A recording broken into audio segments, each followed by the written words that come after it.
প্রবাস থেকে সবাইকে ঈদ মোবারক। কেমন আছেন সবাই? আশা করি অনেকটা ভালো আছেন।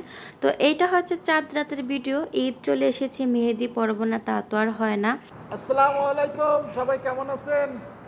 সবাইকে ঈদ মোবারক। ঈদের দিন আবার বাসায় এসেছিলাম ঘুরতে, এখন বাইরে যাচ্ছি ঘুরতে। খাওয়া দাওয়া শেষ করে আমরা এখন বাইরে যাচ্ছি ঘুরতে। ঠিক আছে, সবাই ভালো থাকবেন, আল্লাহ হাফিজ। আপনারা কোথায় যাচ্ছেন? আমরা আজকে কোথায় যাচ্ছি বলো? আমি আর আমার সে তো অনেক জল্পনা কল্পনার পর কোথায় যাব তারপরে ডিসিশন নিলাম যে আমরা এই জায়গাতে আসব। তো এই জায়গাটা এত বেশি সুন্দর, আসলে না গেলে বুঝতেই পারতাম না। যাদের বিশেষ করে বাচ্চা আছে সাথে, বেবি, তাদের জন্য অনেক সুন্দর একটা জায়গা। আমার ছেলে তো অনেক বেশি পছন্দ করেছে। জায়গার লোকেশনটা হচ্ছে সিলাঙ্গরের মধ্যে, ফ্রেশ ফ্রম ইউপিএম। আপনারা চাইলে আমি কমেন্ট বক্সে লোকেশন দিয়ে দিব, অবশ্যই ঘুরতে পারেন, খুবই সুন্দর। আর এখান থেকে কিন্তু মানুষ একদম ফ্রেশ টাটকা গরু কিনতে পারে, ছাগল কিনতে পারে। তো আমরা সেটাই দেখছিলাম আর গরুকে ঘাস খাওয়াচ্ছিলাম। গরুগুলো অনেক বেশি শান্ত ছিল, যদিও প্রথমে আমি অনেকটা ভয় পেয়েছি। তারপরে দেখুন মাশাল্লাহ মাশাল্লাহ, এগুলা হচ্ছে কবুতর, কতটা সুন্দর দেখতেই পাচ্ছেন। আর দেখলাম যে আমাদের বাংলাদেশের মোরগ, দেখুন রাওয়া মোরগ, অনেক বেশি সুন্দর লাগছে। আমি ঘুরে ঘুরে দেখছি আর সাথে হিসাব আমাকে দেখাচ্ছে, মাম্মি দেখো ওই দেখো ওই দেখো। যদিও আমার ছেলে এরকম সরাসরি খুব কমই দেখেছে। তারপরে এই গাড়িটাতে চড়ার রাইডস আছে, আমার ছেলে চড়বে। দেখেন কতটা সুন্দর লাগছে, একদম ভালোই লাগতেছে। এই জায়গাটা একদম গ্রামীণ পরিবেশ, বাংলাদেশের মতো লাগছে।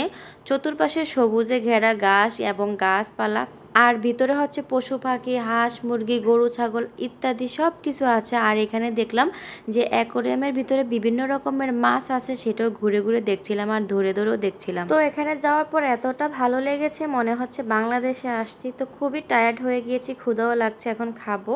তো আপনার ভাইয়া খাবার কিনে নিয়ে আসছে। তো তারপরে খাওয়া দাওয়া শেষ করে চলে আসলাম হরিণের কাছে।